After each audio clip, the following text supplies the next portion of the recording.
feeling brave tonight.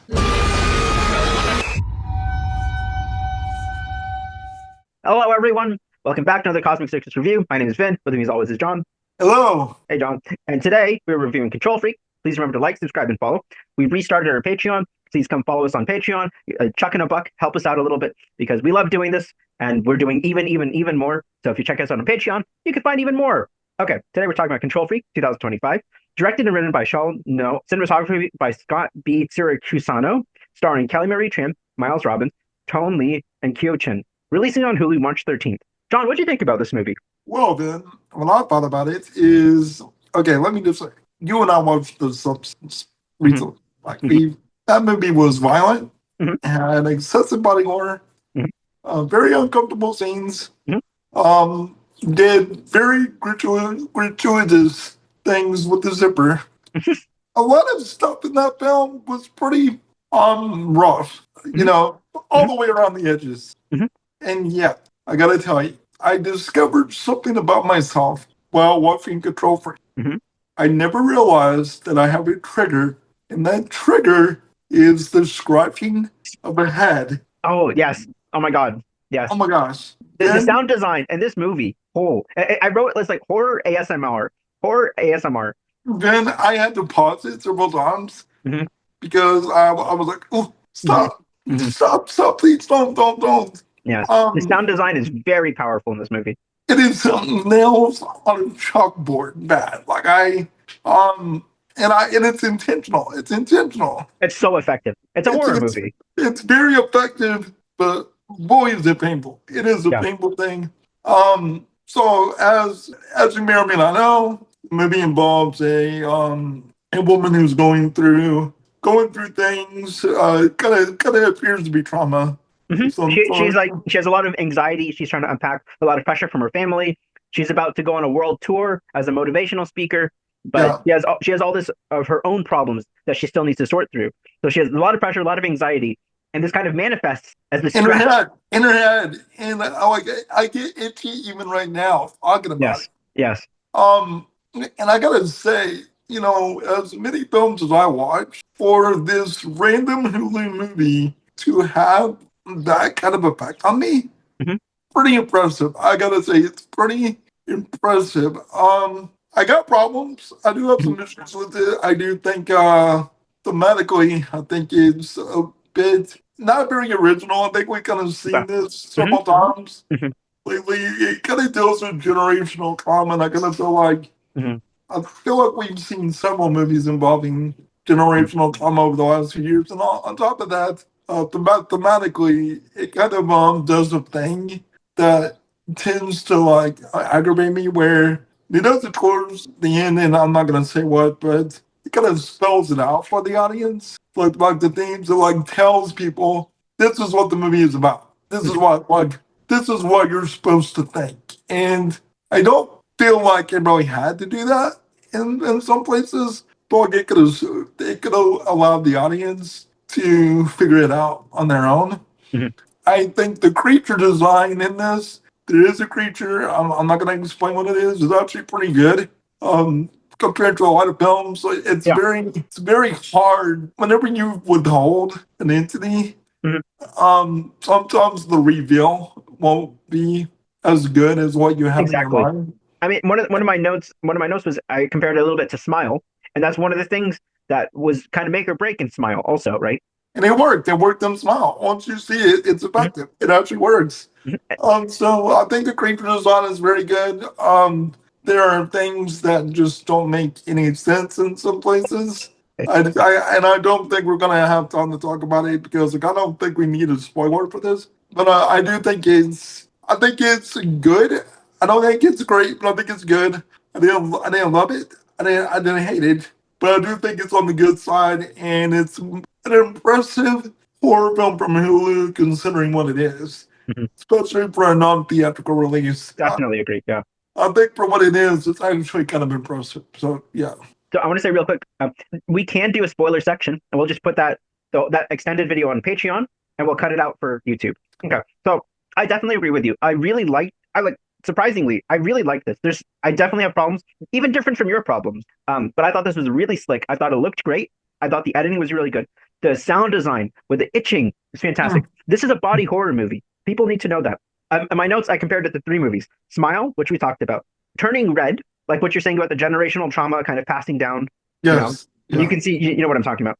And I also talked about The Substance because of the same kind of body horror and how like realistic and gruesome and practical it feels. And there's some shocking stuff in this. Yes. And Yeah. so like this Surprisingly. is a very potent blend because like Turning Red, it's not played as a horror movie, but it easily could have been, right? And so then you apply that back here and you combine that with the themes of The Substance or Smile, and wow, that's a very strong blend of ideas for a movie, right? Mhm. I really liked the Asian American perspectives in this. I don't even understand a lot of it. I like because it's very culturally specific, but I love that it's there, and I love that like it teaches us a little bit about their perspective and what's Yeah. going on with them. The cinematography I thought was really good. There's lots of good shadows, lots of nice lighting, colors, angles. Very visually, it looks great. It sounds great. The characters let me down a little bit. I didn't really care. I didn't really connect with anyone. So I'm like enjoying this as an experience. As a horror fan, I'm enjoying this. But as a like just a movie fan, I was like, I don't really care about what's happening, but this looks cool. You know what I mean? She's not a very likable person out the gate. Like that's part of the problem that I noticed like right away is that I didn't really care about her. And then there's like a romance in it that I did not buy at all. Mhm. Like there's like a well, not a romance, but I a mean, love, but even their relationship, I did not know they were together until they started like kissing, and I'm like, oh, is that what this is? yeah, There's just there's nothing. it is absolutely void of chemistry. It's void of any Oh, chemistry, and I don't know.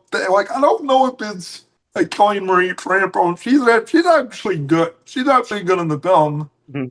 I don't know if it's him or if it's just miscasting, but I did not feel it between them. I did not feel it between them at all. I felt like the actors were doing their best, but it could be just chemistry. It could, I think also kind of in the writing. I didn't feel the writing was very clear in this. Could be Um, that too. Could and be. I mean, there's another movie I'm reviewing soon, and it's the same idea where when you have a writer or director, sometimes they're just a very strong director and they needed something to direct, so they wrote it. You know, sometimes they're director before writer. Do you know what I mean by that?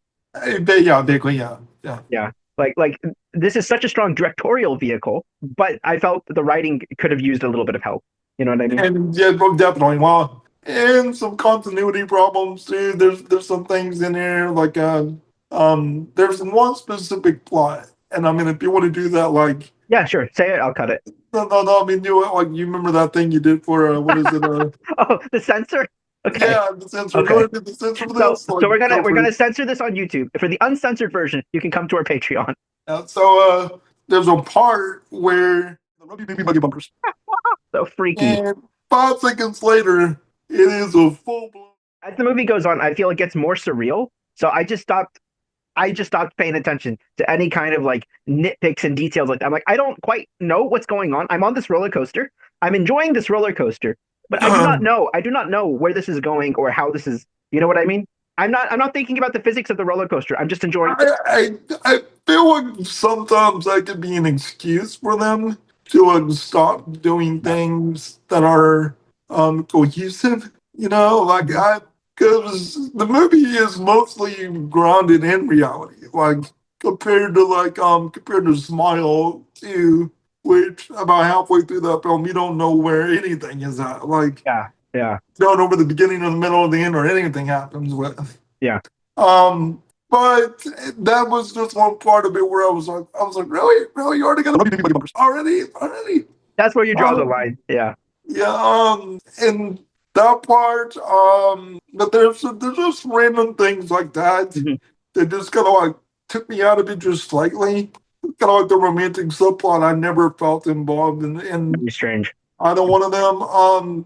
It also does the thing where characters. I don't know if you know what I mean by this, but like when the character is being when the character is getting told by everybody that they're acting crazy. The one thing that frustrates me in a movie is when the character intentionally does things to make that situation worse Mhm. rather than doing the smart thing. For example, censorship again. Rugby baby buggy bumpers. I just don't know if that scene communicated that to me. And that's what I'm saying. Like at some certain point, I wasn't exactly sure about how this is working. That's what I And mean. Yeah. yeah, I don't know. It's what the movie is. Whether we can tell if it's intentional or not, that's what the movie is. And I think it's effective for confusing the audience. And Well, I think for me, that's yeah, for me, I love it when the characters do smart things and it still doesn't work out for them. And it still yes, doesn't work out. yes, yes. They still look crazy. They still look stupid. And there's a lot of that in Smile too, where she's trying to do the smart thing and it continually just gets worse and worse for her. And that's my favorite kind of like crazy, where it's like no matter what you do, no matter how intelligent you are or how far ahead you think you are of it, it still makes you look bad. That's the kind of like narrative that I feel satisfied with. I didn't really, and that's what I kind of wanted from this too. No, I But understand that. but I guess it just depends on like individual taste. Yeah. This is not like I would not recommend this as strongly as Smile 2 or like even like we talked about the turning red or the substance, but I think it is super interesting for what it is as like a blend of all these different ideas. And it is something new. It is something different. And I think that's great. And I think it's so well made. It's so like suffocating. Like I actually felt so strongly with the sound design, with the like horror ASMR, all the sound effects, the cinematography. It's so well made, I thought. And I think the themes of like mental health, isolation, depression, gaslighting, family trauma, I thought all those themes are so strong in it. And it's just a shame that we do have these issues holding it back because I think it had the potential to be excellent, you know? It's so close to being really a really strong recommendation. And I think it would be stronger, like I said, if it didn't spell them out. Because I feel like bits and pieces of the film Mhm. just say the theme out loud. It's Yes. like there's moments like where the character like, and I won't give it away, but there's like a statement towards the end where the character is speaking to somebody new, Mhm. and they're saying the thing like this is what your takeaway should be of the entire film. And I'm like, you didn't need to tell me that. Like it's okay to trust your audience. You could trust your audience to understand if there were any constructive feedback that I were going to give this filmmaker, because I think I think they're actually a pretty good filmmaker. I really Yeah, do. yeah, yeah. Genuinely, I think there's a lot of good work here. But if there were any constructive feedback, is trust your audience. They are as smart as you think they are. They are dying to break it apart. They want to break it apart. Yeah. And I think if they did, it might have been even stronger for it. I do think it's impressive. This is his second feature film. He's done only shorts, and this is his second feature film. I think it's a great step in his career, and I'm excited to see how he continues to grow because I think, especially as a director, it's fantastic. All our notes we've talked about, I think, are mainly just writing things and maybe casting things, Yeah, more or less. it's not about them at all. It really is. Yeah, yeah, It's a narrative we saw like for a body horror experience. It's satisfying. I mean, that head scratching thing is going to live in my mind. yeah. John, right now when I was It's going to live in my mind rent free for the duration of my life. I'm just going to. right now when I was scratching my head to demonstrate, and I heard the even Yeah, right it just now, it's still yeah. traumatizing me. Like this maybe like you remember the ring with the TV? Yeah, Yeah, this is what the ring did for TVs. This does for head scratching. Like it just mm. I think that's the sign of something really effective, like psychological horror. Like it gets in your head and stays in your head. That's good Yes, horror, right? yeah. Yeah, And on that front, it does work, and I think it is impressive for what it is. great. All right. So, Any other thoughts? I'm trying to think. Like if there's anything before we sign off. Hmm, I think I got everything. Got everything too. Good. All right, man. Overall, would you say you recommend? Don't recommend. I mean, if you are probably giving it like a grading, I would give it like a something out of 10. So I think that'd be a recommendation. Yeah. It's not a strong recommendation, but Mhm. like, hey, if you're a horror fan, yeah, I think Yeah, you'll find something good here for for sure. sure, for sure. If you're a horror fan, you're looking for something new. Don't watch Wolfman. Come see Control Oh Freak. yeah, yeah, you can see the movie, you can see the film. So like it's not pitch black. You can see what's going on. Yeah. And you'll enjoy it too. You'll have a good time watching it. Yes. All right. Thank you guys for watching. If you enjoyed our discussion, be sure to like, subscribe, leave a comment below. Remember, check out our Patreon for the full, uncensored, extended cut. What did you think of Control Freak? Go find it on Hulu. It's pretty good. What's your favorite Kelly Marie Tran performance? She's done this. She's done Star Wars. Let us know in the comments. What else do you like her in? I'm Vin. You can find me on Blue Sky at Vin Writes Words. I'm John, and you can find me at John Movie Watch on Blue Sky. Be sure to follow thecosmiccircus.com on Blue Sky and at My Cosmic Circus, where you can find more reviews, articles, editorials, and pans like the ones you just watched. Thanks, guys. See you next time. Bye. And special thanks to our Patreon supporters. If you'd like to see even more videos and extended content, please subscribe at the link in the description. Thank you.